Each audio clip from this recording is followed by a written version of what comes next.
Selamat datang di masa depan Indonesia.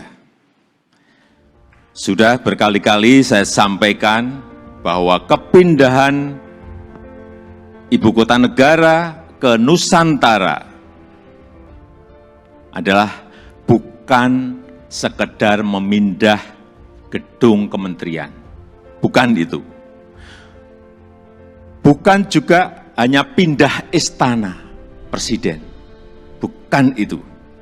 Bukan juga memindahkan gedung wakil presiden ke Nusantara. Juga bukan itu. Bukan itu. Bukan fisiknya yang ingin kita pindahkan. Tetapi yang ingin kita bangun adalah budaya kerja baru, mindset baru, dan IKN sebagai basis ekonomi baru.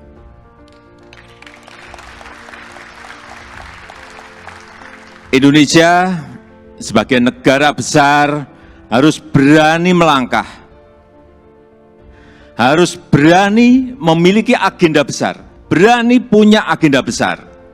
Dan ini untuk kemajuan negara kita, untuk kemajuan bangsa. Dan jika kita tidak berani transformasi dari sekarang sampai kapanpun, kita akan sulit jadi negara maju. Dan untuk keberlanjutan IKN Nusantara, ini juga sudah sering saya sampaikan, Bapak Ibu, sekali lagi, tidak perlu ragu, tidak perlu bimbang. Karena apa? Payung hukumnya itu sudah jelas. Payung hukumnya sudah jelas, yaitu Undang-Undang Nomor 3 Tahun 2022. Dan itu, ini juga kita harus tahu semuanya, itu sudah disetujui 93% dari fraksi-fraksi yang ada di DPR. Loh, kurang apa lagi?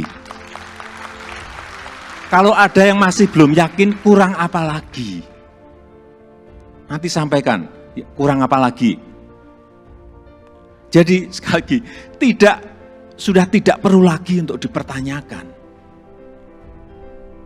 Ini ada Ketua MPR ada di sini, Pak Bambang Susatyo juga. Kembali lagi, kita ingin menghadirkan pembangunan yang Indonesia sentris, bukan Jawa sentris. Karena Indonesia ini bukan hanya Pulau Jawa. Indonesia ini memiliki 17.000 pulau, 514 kabupaten dan kota, 34 provinsi, yang terbentang dari Sabang sampai Merauke, dari Miangas sampai Pulau Rote. Dan ada tapinya, tapi saat ini 58% dari PDB ekonomi kita, dari ekonomi kita terpusat di Pulau Jawa, 58%. Kemudian populasi 56% atau sekitar 149 juta penduduk kita ada di Pulau Jawa, bermukim di Pulau Jawa. Betapa Pulau Jawa ini sangat terbebani dengan jumlah yang sangat besar itu. Itulah kenapa sering saya sampaikan, Indonesia perlu keadilan ekonomi. Sekali lagi ada 17.000 pulau, bukan hanya satu pulau. Perlu kesetaraan pembangunan, perlu pemerataan pembangunan. Ini yang ingin kita hadirkan, yaitu dengan membangun ibu kota Nusantara.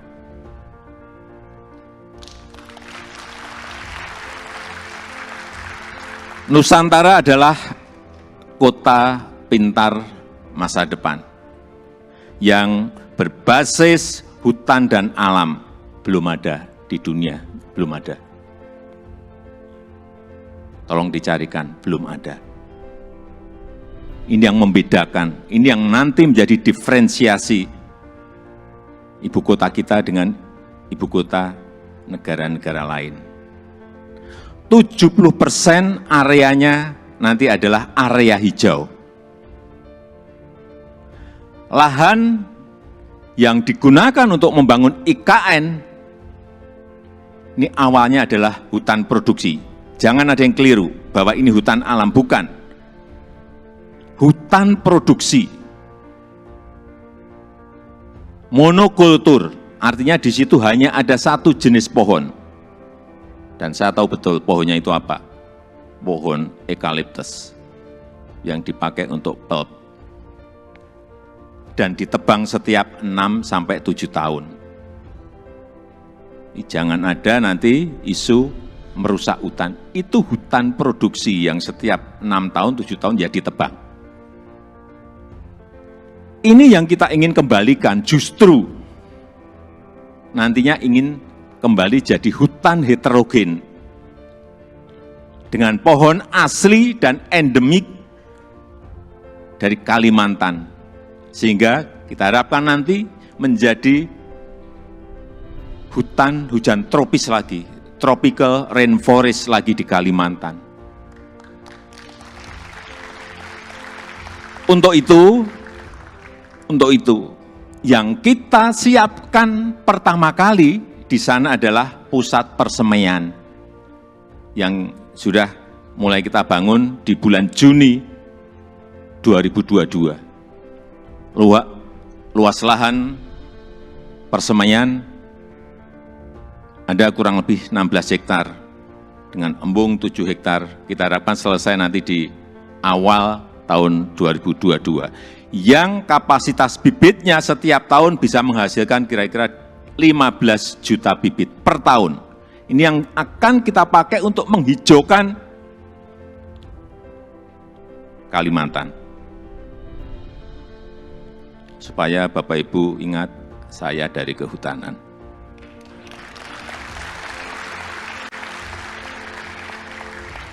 Saya waktu menerangkan di persemaian di Kalimantan, dari A sampai Z, ini pohon apa, ini pohon apa, ini pohon saya apa semua. Dan 80% sumber energinya adalah berasal dari renewable energy. Mobil di sana nanti harus mobil listrik.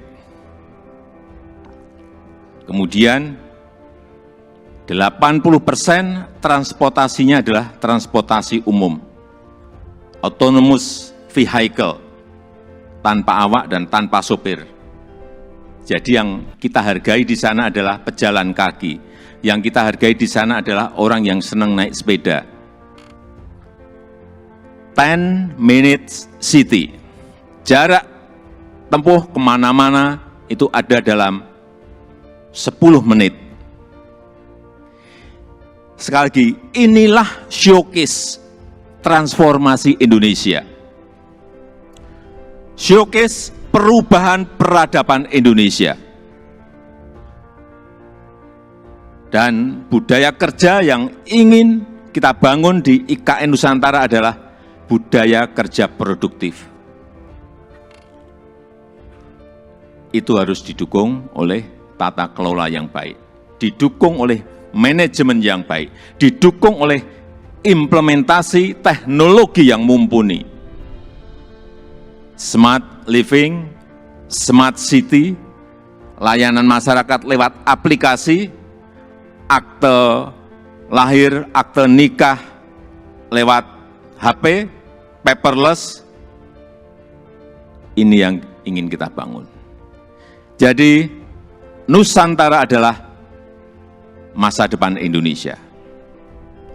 Dan bisa terwujud dengan upaya bersama. Bukan hanya pemerintah yang bergerak, bukan hanya pemerintah, karena memang pemerintah hanya kurang lebih menyiapkan 20% dari budget yang ada. 80% kita berikan kesempatan kepada investor, kepada investasi. Termasuk Bapak Ibu yang kami hadirkan pertama kali pada malam hari ini.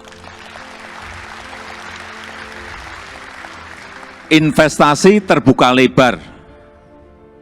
Bapak Ibu bisa pilih mau di mana, mau investasi di sebelah mana, mau di kawasan inti, ya harganya beda. Di financial center, di kawasan healthcare center, di kawasan education center, di housing area, di tourism area, silahkan. Saya sampaikan ini adalah kesempatan pertama dan kesempatan emas yang tidak akan terulang lagi. Inilah saatnya mencatat sejarah Indonesia dan inilah saatnya melakukan lompatan, inilah saatnya kita semua menjadi pelaku sejarah Indonesia masa depan. Dan dengan upaya kita bersama, dengan semangat gotong royong kita bersama, saya yakin 17 Agustus 2024 kita bisa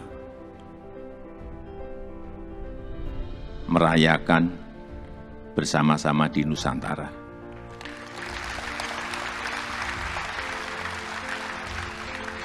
Terima kasih.